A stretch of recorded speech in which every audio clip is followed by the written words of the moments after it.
Hello, everybody. Welcome to the Asian Dating Podcast. Today, I have Karina Erickson with me.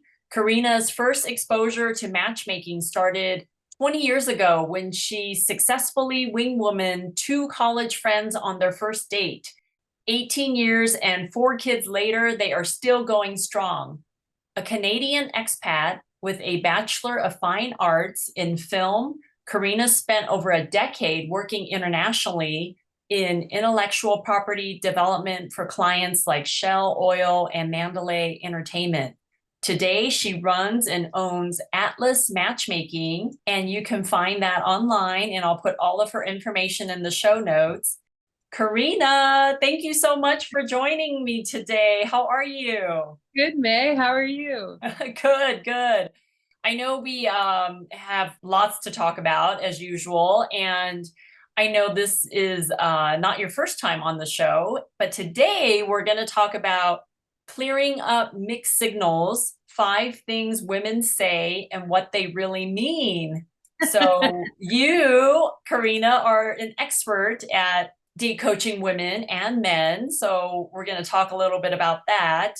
So tell me, what are some of these mixed signals that people give and get, and how do we differentiate them? So I don't know what you think, but I think every matchmaker becomes an expert at helping people decipher mixed signals. And one of the things that I really wish for people in the dating process is that they would feel more comfortable telling the truth about what they really think and what they really feel in any given situation, not unkindly, but certainly to make things a little easier and a little clearer for people. Of course, we don't do that. So that's why you and I are here to help people decipher these mixed signals. But these things that sort of I came up with to talk about today are just examples of stuff that have come up with clients, especially recently. And I'm actually surprised. I'm really curious what your most common responses that men get from women that they're dating, that your male clients get from women that they're dating in terms of these things. So one of them, I'll just sort of jump in. One of them that's been occurring a lot lately, and I think it's an excuse that women are giving when they either they're not excited about meeting a guy, or they are trying to make an excuse to either change the date or get out of the date, but they don't want to just say, hey, you know what? This isn't really a match for me. I'm not really interested. One of the things that's coming up a lot, it's happened 4 times in the last 3 months. Women are saying their dogs died. Now, I've never heard of that. yeah, That's absolutely. actually kind of mean if you have a dog and you're like projecting this bad, horrible thing onto them. Okay. Yeah. All Or their right. dog is sick, or something's happening with a pet and it's an emergency and they can't make the date because they've got to take their sick pet to the vet, or their dog has died. And that's sort of a generalization, but that is a very common excuse that my male clients are getting with women that they're dating. Now, is it possible that for all 4 of these women this has happened? Sure. Is it likely? No. And it's not the first time I've encountered it. I hear this, several times a year typically. I think there's an uptick right now in how often this excuse is being given. And I just want to clarify for men who are, in my experience, my clients, they're super gracious. They're so concerned. They're following up with these women. Is your dog okay? I totally understand. Can I get you anything? I just want to help men in this regard understand the boundaries a little bit. So if this has really happened to a woman that you are dating, going out on a date with, it's lovely of you to be understanding. That's sort of the expectation. Hopefully she'll be up for rescheduling. Of course, she's not going to be able to reschedule that day or that night. She's going to need some time to sort out this situation if it's actually happening. It would be okay to follow up within a week. I wouldn't follow up any sooner.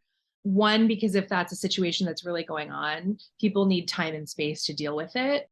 If it is an excuse to get out of a date and just sort of a rather ungracious way of handling it, then you want to give space anyway. And you want to follow up one time, in my opinion, and I'm curious what you think. You want to follow up one time about a week later. You ask how the pet is doing. How's your dog, or if the dog has died, hope you're doing okay. And then just follow up and say, I'd really love to reschedule that dinner if you're up for it, if you're feeling up to it. Okay. If you hear nothing back, or if what you hear back is wishy-washy, non-committal, Oh, I don't have a lot of time right now. Yeah, maybe, check in with me later this week. If it's non-committal, your answer, my friends, is no. Your answer is this woman is not into you. We're not into the date. Doesn't have to be personal, but move on would be my recommendation. And I'm so curious what you think, Meg. Well, first of all, if she's not rescheduling the date, that's your answer right there, right? Like her way of saying no is basically what just happened. She's not really giving you an answer. And I get that. I get that. It's he should contact her after a week and say, "Hey, how are you doing? I'm so sorry to hear about your pet.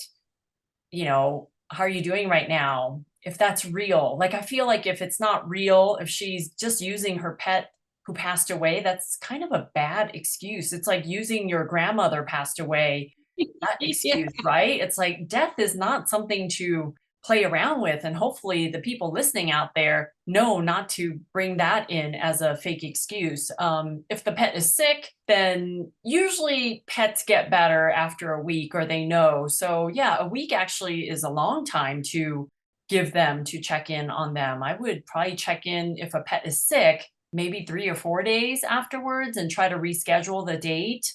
And if she says, yes, I'm free Friday, let's go, or, Tuesday, like if someone gives you an alternative date, then they're genuinely interested in meeting you. If they say, oh, I don't know, I'm so busy, that's your answer right there. Someone is so busy that they can't schedule a date with you, then they're not interested.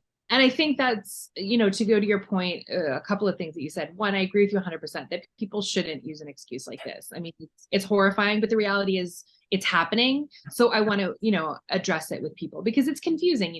For most of us, we're compassionate. We care about other human beings. We would care that something like this was going on, but we don't want to become overly involved in a scenario where we could get our feelings hurt or somebody is inexpertly or rather clumsily trying to get out of something rather than just tell us, hey, I'm not into you. So I agree. And I think also, this would speak to, let's say, women on the other side. If this is something that's happening for you, where you really do have an excuse like this, somebody is sick, a person, a pet, or whatever, then the onus, if you're actually into the guy, the onus is on you also to follow up a few days later, a week later, when you're less frantic or less frazzled, and just say, hey, thanks for your graciousness, thanks for your patience, I'm looking forward to seeing you, let's look at our schedules and find something, or suggest an actual date. I think I do experience maybe about half the time, I don't know what your thoughts are, May, but maybe about half the time people don't know to offer an alternative date in follow-up, especially women. I actually find they don't necessarily realize that just saying, oh, I'd like to see you again is often read as a mixed signal to men. If you're truly interested, give another option, give an alternative option if you can't make it or you have to cancel. And that will let them know that you're actually interested. Otherwise, yes, you are sending the signal that you're not into it and you don't want to see them. So. Okay, that's a good tip. So women, if you're trying to reschedule sincerely, give your potential date some options of when you are free and to say, I would love to see you again, or I love to see you. I'm so sorry. Thanks for your patience. And then offer up some free days. Okay. What's number two? What's your number two mixed signal? Well, you said it, and it's an alternative. You literally led right into it, which is, oh, I'm just so busy right now. I'm so busy right now. I'm so busy right now. This is probably the most frequent excuse that both genders give when they're not into somebody, but particularly effective for women. And they'll just say, oh, I'm super busy right now. That means I'm not into you. People Right. can always make time. And let's be honest, be honest with yourself. If you are in a situation, we have this with clients. We were just talking about a client that this occurs with. We had a match ready for him and he didn't have the availability to meet her for 3 weeks. You have to be honest with yourself. Maybe you're not that interested in dating right now. Look at what people's behavior is, not what they say. Does the behavior match their words? And if it doesn't, go with the behavior. Yeah, that's a big one. The I'm so busy, or even at the end of the first date, sometimes a guy asked the woman out again, and she's like, "Oh, I don't know. Let me check my calendar. I'm just so busy right now." That's a bad sign, right? That's a bad sign, meaning that they're probably not that into you. And, but if she was, she should say, "Gosh, I know I'm really busy, but I think I have some free days. I'm going to text you my free days and times, and hopefully we can meet up again." Like that sounds more genuine. And if you honestly follow through and text somebody your free days, right? It's no different than I'm trying to meet you, Karina, in LA in about a week, and I'm telling you, here are my free days. What free days are you free to meet? Because I'm making you a priority too. So I'm giving you my free days. So it's the same thing as romantic relationships, as platonic relationships, right? So Absolutely. People have to invest their time and energy. And I agree. Like, I think the thing that, you know, all of these wonderfully good-hearted male clients, especially that we have, get confused by, oh, I'll check my calendar, because men are very literal in my experience. They believe that when you say I'm going to do X, that's what you're doing. They give you the benefit of the doubt and they think that's valid. That may be what's happening, but likely not. So if a woman says, oh, I'm super busy right now, maybe you want to follow up with her in a couple of weeks if you don't hear from her. But in all likelihood, if she says, oh, I'm just really busy right now, what she's saying, the subtext is, I'm just not that into you, or I'm not that into this right now. And so it's okay to move on. You know, it's okay to focus our energy in places where people are interested in reciprocating that energy. what do you think about someone who goes and does online dating or hires a matchmaker, and then you ask them, when's your next available date to meet somebody? And then he or she gives you a date 3 weeks away. Like 3 weeks away, like so much can happen in 3 weeks. Like if you're not available to even meet for coffee or even meet for lunch or dinner, like these are things you have to do anyway. You have to eat lunch or dinner anyway on the weekend. Why not just try to kill two birds with one stone? Like, what do you think about that when singles are not available for a first date until 3 weeks later? So I think for me, this is one of those indicators of how a person doesn't know themselves very well and maybe fooling themselves about how serious they are about finding someone or how scared they are about the process. It can be a number of things, but it's certainly an avoidance mechanism. And so when something like this happens, especially as a coach, you know, you have to allow for there to be room. You know, clients have to give you permission on some level to gently sort of confront them with behaviors like this, but we're not able to help them if they don't give us that opportunity. So to me now at this point in my work, I'll just say to people, I think you need to examine why you aren't available for the next 3 weeks and how that's affecting your ability to find someone. Because if it matters to you, you prioritize it. And that's just true in all of life. If something matters to us, we prioritize it. We've all been able to make time for what matters to us. You know, I had somebody that I was dating years ago who I think we were in the same place for a few days. We were spending some time together, and you know, he was super jet lagged, blah blah blah. And at one point, he was like, he texted me like, "I'm going to bed at 8 o'clock at night," and I just thought to myself, "Oh, you're just not that into me." Okay, no problem. Because the thing is, and oh no, he made all these excuses. No, I'm just really tired, and I'm this and I'm that. The truth is, if something matters, we suck it up, we drink a coffee and we go out and we have a good time, or we give our time and attention and energy to what matters. We're all adults. We all know how to pull an all-nighter for work, or we know how to prioritize, you know, we know how to suck it up if we're tired, or, you know, if we've got a bunch of things going on, we make time for what matters. So if you are not making time for your life in dating, especially if you've invested all this money in matchmaking as a client, you need to really examine, why is that? What's happening here? Do a little internal work. And I think that's one of the mistakes that people sort of make as matchmaking clients, or some people make as a matchmaking client, is they sort of expect us to handle it all for them. They don't, not understanding that, like everything in life, dating shows us where we are in our own development. It shows us where we are in the seriousness with which we are willing to take responsibility for ourselves and for our lives. We're here to be of service, to help facilitate meeting people, to get through the awkwardness of, you know, dating skills that we may not have if we haven't dated in a while, we've been married, we've been this, we've been that. we can be of service, but what we can't do is we can't do the work for a client. And I think we're not able to be effective as matchmakers if people are not able or willing to take a look at how their own behavior may be sabotaging their dating experience or their ability to find somebody. Well said. Well said. Okay, what's the number 3 mixed signals? This is more of a statement that happens on dates. And I think both men and women do this, but they do it in different forms. And how women do it, in my experience, is they'll say this. They'll say, I'm not like other women. All right. Like, this is how I'm not like other women. Do you know what I'm talking about, May? And hopefully the guys that are listening to this podcast will know what I'm saying. And even the women that have said this before. I think men and women, when we are trying to impress someone, we have different ways of doing it. It's sort of become famous because I think Saturday Night Live or some of these comedy sketches, something called peacocking, where men will on a date list all of the things, like they'll beat their chest and sort of list all the things that they're really good at and all the accomplishments and, all of the ways that they're succeeding in life, and sort of do what's probably less than a humble brag. Sometimes it's just a major brag, and it kind of turns women off. Or it can turn women off depending on how they deliver it. But the intention is seduction. The intention is to impress a woman, to show them how good a catch they are. And women do the same thing. But the way I experience women do it is, I'm not like other women, right?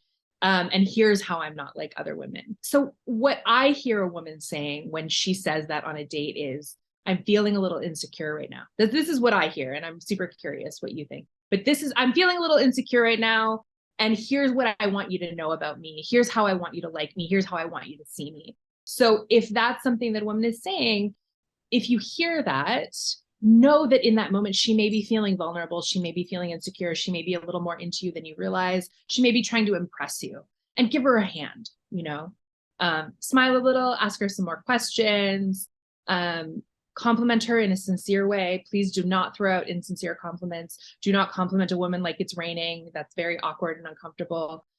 Try to find a compliment, if you can, that's not about her appearance. That's always appreciated, especially on a first or second date before we really know someone. If you can find something you like about her character, or you find impressive about, who she is or how she's sharing herself, especially if she says, I'm not like other women. Or you get a sense, men are very perceptive. In my experience, they read body language pretty well. You get a sense that she's feeling a little insecure, a little nervous, which is very normal for dating. Give her a hand, make her feel more comfortable.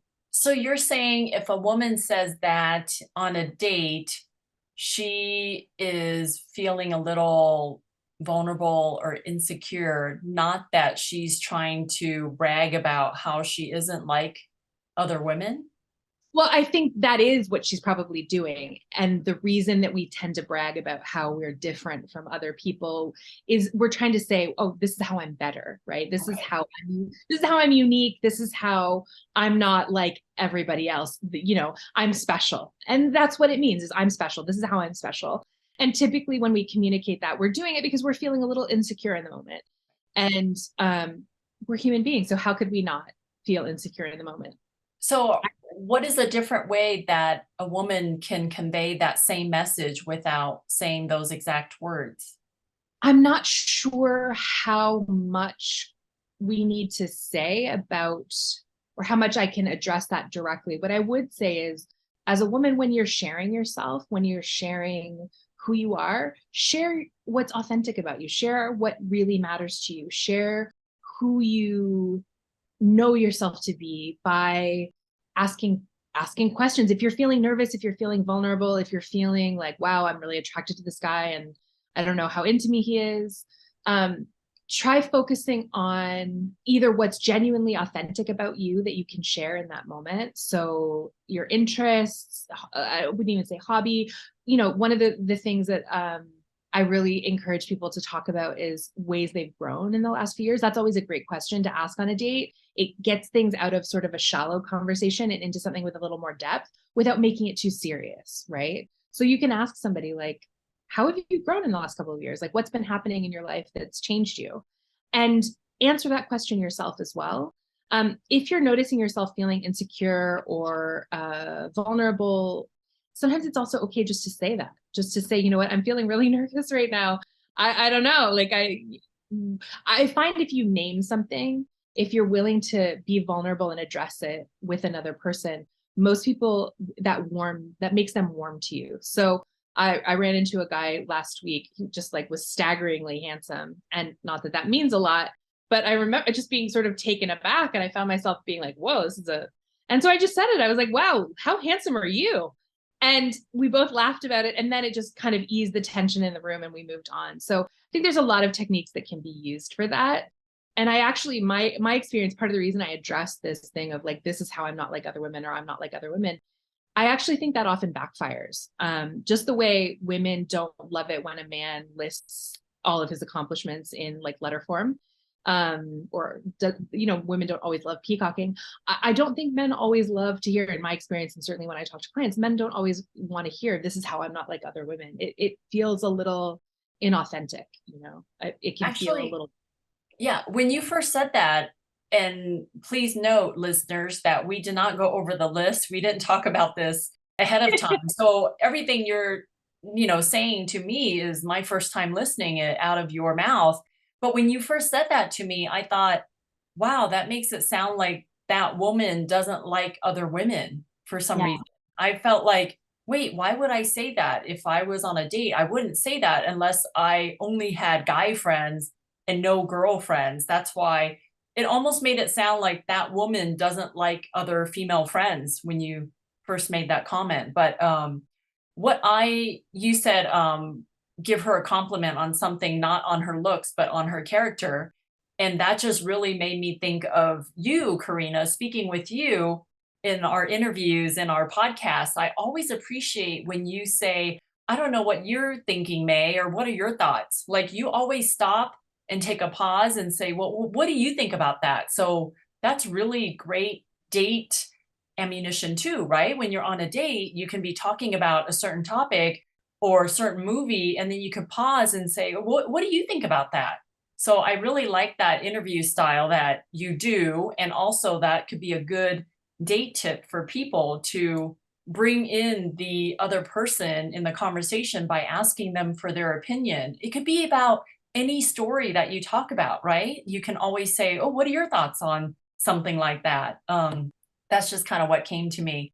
And what you said, to just speak your mind if you're nervous on a date, to go ahead and say, gosh, you're actually making me a little nervous, or something, or like, gosh, I haven't been out on a date, for a couple weeks now, and I'm actually a little nervous on this date, or I'm really enjoying our date so much that it's making me a little nervous, whatever that can be, or whatever it is. I think the person who you're with would appreciate that, or just acknowledge that and be like, oh, how cute, she's a little quirky, or whatever that may be. And it's good to be quirky on dates. I think Agreed. it shows your personality and your true self. So yeah. Absolutely. I think, as human beings, we respond to vulnerability, like the vulnerability of another human being, usually with compassion. It usually softens us. It usually makes us like the other person more, Yeah. because we identify, whether or not we're aware of it, we identify with that same feeling, and it makes us feel warmer and more connected to the other person. And that's what we're looking for when we're dating, is ways to make connection in the moment, even if that connection is only going to last right now and not past this date or this coffee or this whatever. The goal is to connect. And to your point before about the questions, I think, and we don't have to go into this for depth because this isn't really the topic of this particular podcast, but I do think it's important because you addressed it. For me, curiosity is the best frame of mind to approach anything in life, but particularly dating. So if you're curious about who you're with and who they are and what's happening in their life, and that's something that becomes kind of a reciprocal energy, you are going to be a fantastic dater, and you are going to find your person way faster if you're able to learn how to be curious about the other person or about other people and what their experience is, for sure. Because when we're curious, it gets us out of judgment. And judgment is the thing, to me, that sabotages dating faster than anything else. I don't know what you think about that, but I agree. And also, I know some people that say that they don't have a lot of friends, or that it's hard for them to make friends. But that's the thing, right? To make friends, you just have to be curious about the other person and ask them questions, and to just learn about them. So yeah, it just brings me on this topic where I met a new friend a few weeks ago and we went for a walk, and for over an hour she didn't ask me one question, but I know so much about her. Like I know everything about her. But at the end I was like, I don't feel like I want to hang out with her again. Like she didn't even care to ask me any questions. So it's like that same feeling on a date, right? If you don't ask me any questions, I'm going to feel like you're not interested in me. So I probably don't want to see you again, you know? So it's, yeah, it's so many parallels with same sex relationships or platonic relationships as they are in dating, right? Like you just apply the same skills just to a different set of people. So, And I wanted to quickly go back to your point before about maybe, that statement of a woman saying, I'm not like other women and blah, blah, blah, is sort of may indicate that a woman is sort of against other women or doesn't have female friends. I think that's one of the big problems in sort of the culture in general, dating culture especially, is women are encouraged to be against each other. We're encouraged to see each other as competition. We're constantly comparing ourselves to the ideal woman in our heads. And if we see a woman that has what we think we don't, it's, more conventionally good looking or thinner or wealthier or has a better career or better shoes or whatever, we are constantly feeling less than. And we're encouraged by advertising to have that idea. We're encouraged in the modern dating culture to have that idea that somehow we're less and we feel like we have something to prove.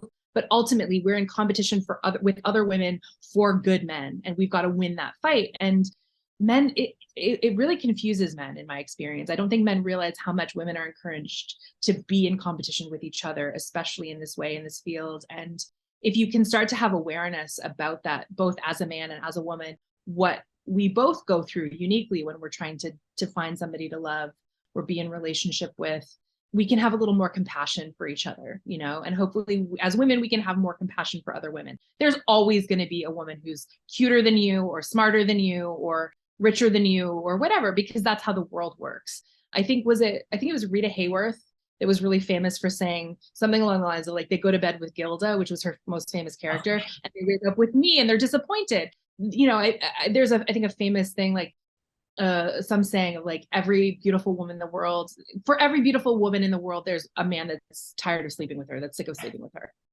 Like no matter who we idealize, who we think is better than us, I guarantee you, as matchmakers, we know this.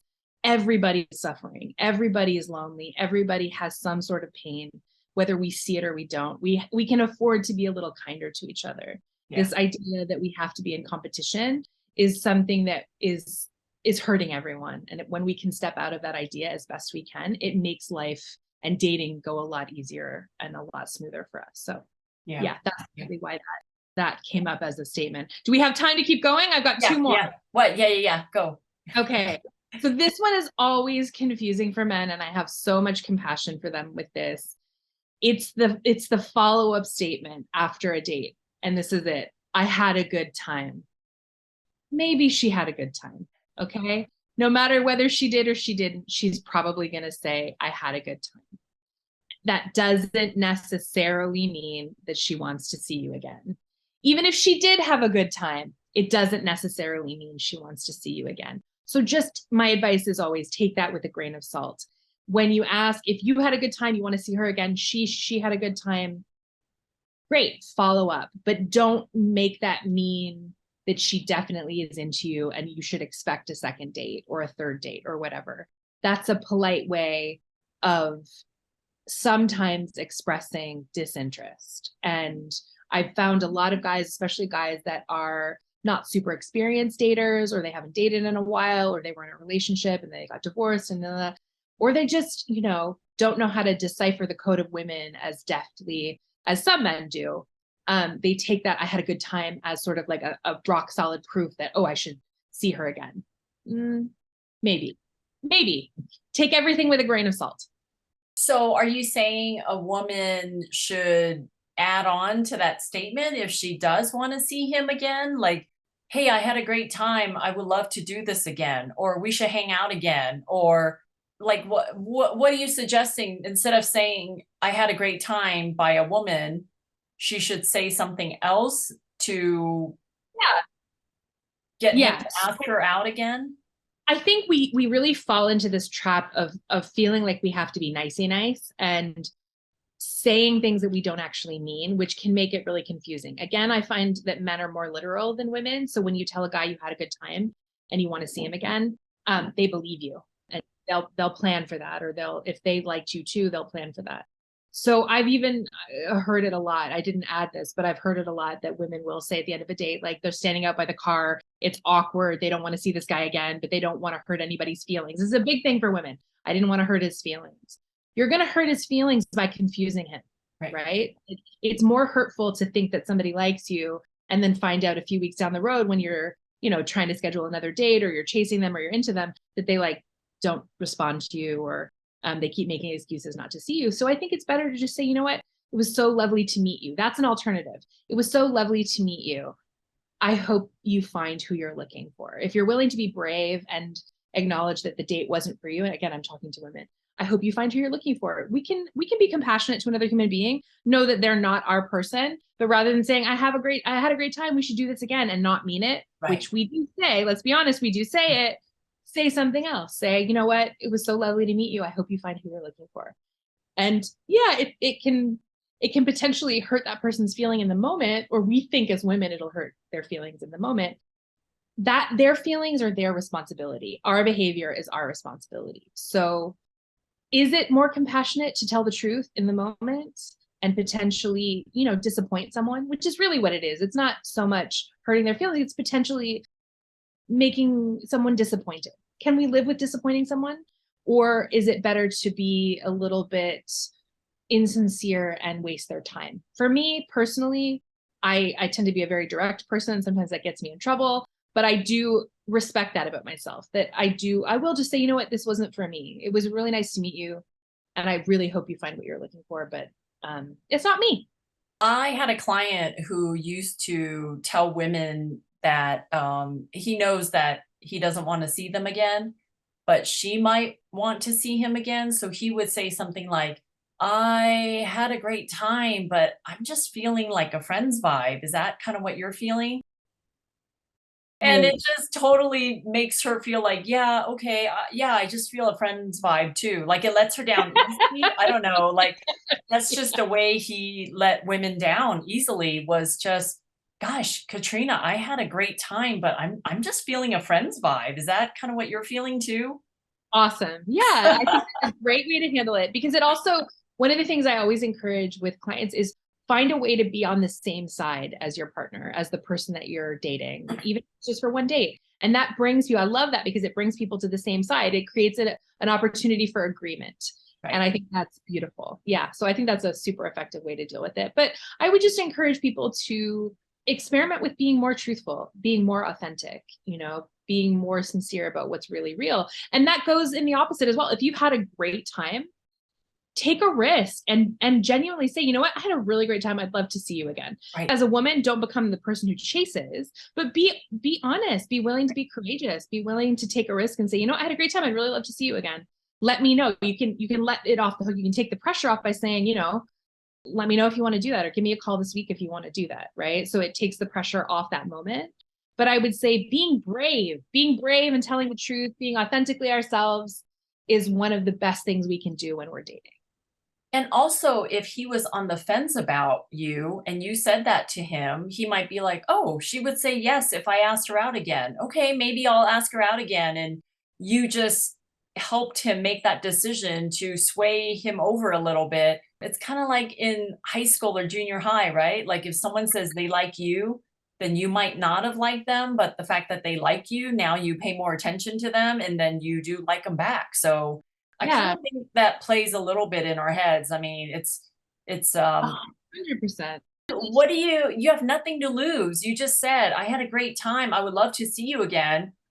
So you put it out there, and the ball's in his court, and he knows that you're going to ask him, if he asks you out, you're going to say yes, or he doesn't know that you like him and he might not call you because he's afraid to get rejected. So 100%. And women don't know this. This is one of the things that I think it happens on both sides for sure. But this happens a lot with my female clients when we are talk to the men that they're dating on both sides. the men don't know that the woman's interested or vice versa. And so they end up not asking each other for a second date because they presume the other person isn't into it.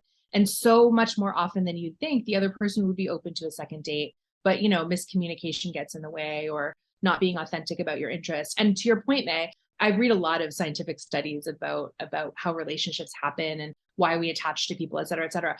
The number one way that the number one thing that brings people together is when one person knows the other likes them. It makes it, that's 100% effective. Yeah. When we are attracted to people who like us, we like people who like us. So I always find it so disappointing to hear when women, let's say, or men both, but particularly women, we play it close to the chest when we're dating. We don't want to let a guy know that we are into him. Of course, you don't want to be like, stage 5 clinger or whatever that phrase is, but it's okay to express warmth and interest. Everybody's feeling a little insecure. We leave it all up to men pretty much to ask for a follow-up date or a second date. Give them a hand, especially if you are attracted, and you can do that in a lot of ways. One is being warm, one is smiling a lot, one is, sparkling. I say every woman knows how to sparkle, especially when we're into a guy. We know how to turn on that little sparkle mode. If you want a guy to know that you're into him, you can say it, but you can also dial up the sparkle mode, and that helps a lot. I love it. I love it. Okay, what's your last thing on your list? It's silence. It's saying nothing. And this should be obvious, but especially for guys who find a woman very attractive for whatever reason, whether it's physically or they had a great time on a date, or they just, for whatever reason, she's their cup of tea. I've seen it happen more often than I would like, that when a woman doesn't respond, they somehow don't always, and this happens on both sides, but they don't always realize that's a no. Like maybe she's just busy right now. Maybe she can't reply. I've seen guys hang on a little longer than anybody should or anybody needs to. Silence, and this is for everybody. This is for all genders while dating. Silence is a very clear communication. Silence is a very clear communication that for whatever reason, the answer is no. Right. It could be no right now. It could be no forever, but do not misunderstand. Silence is communication, and it's very clear communication. We just don't always like what it's communicating. So I guess I would love to challenge the listeners out there, instead of being silent and not replying to a guy when he asks her out or he's trying to pursue her for a second date, what do you suggest women say to the man via text or phone call or skywriting or email? Like, what message should she text him for him to, instead of getting the silent treatment, to actually get an answer? What should she text him that would just be a nice closure for both parties? So it's interesting, that question, because I actually think silence is at times a very appropriate communication. Now, it depends how much we've dated somebody. It depends how many times we've seen them. I think it can be very appropriate after a first or even a second date. Beyond that, maybe not as much. I think at least one time we could be generous and owe somebody an explanation of, what, I don't think this is a match for me. I think that's a great way to say it. I think you're a fantastic guy. This isn't a match for me. Is a great way to say it. I think, again, you can say, what, I hope you find who you're looking for. Something like that. I think that's a generous way, a kind way to do it. I understand why some people opt for silence. I don't think it's always a bad thing. I think it depends. It's situational. I think sometimes, and I certainly had this experience when I was dating, that sometimes people can get aggressive. And certainly as women, I don't know if this happened to you before you met your husband, but, sometimes people can behave badly, when they perceive they're being rejected. People can get nasty and aggressive. It happens. I don't think it's the majority. I think it's a small percentage. But for that reason, I can understand why some people choose not to engage, because silence is a very clear message. Right. But if you want to be kind, and I think it's always good to be kind, then just say, what, you seem like a great person, or you're a great person, or I liked this about the date. If you want to be really nice, pick one thing that you really liked about that person, or that you really liked about the time that you spent with them, that you found interesting. And then just follow up and say, but I don't think we're a match. Yeah.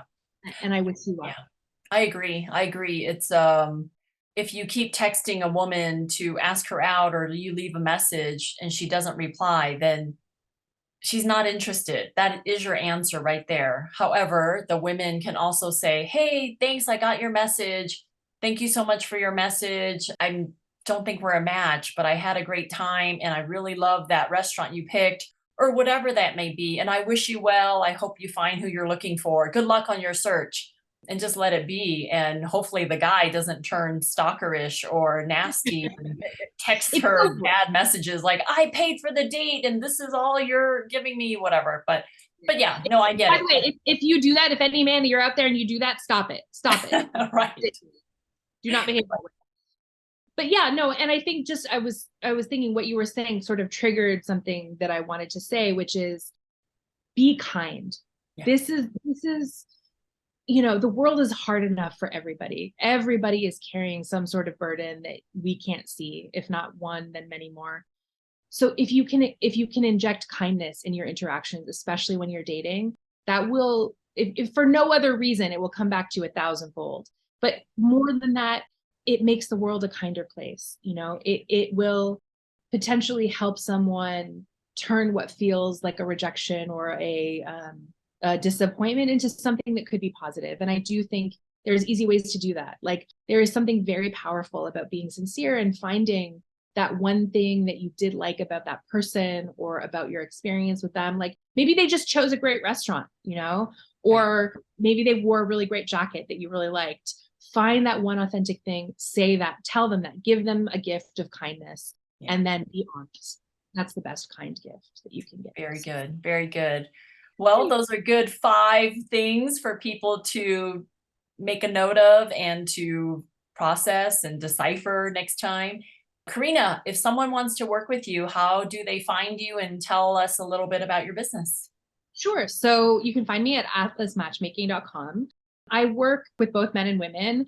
Coaching is a big part of what I do. I would say that my work encompasses sort of a transformational process, opening to love in general, bringing more love into your life as a whole. I do coaching, I do matchmaking.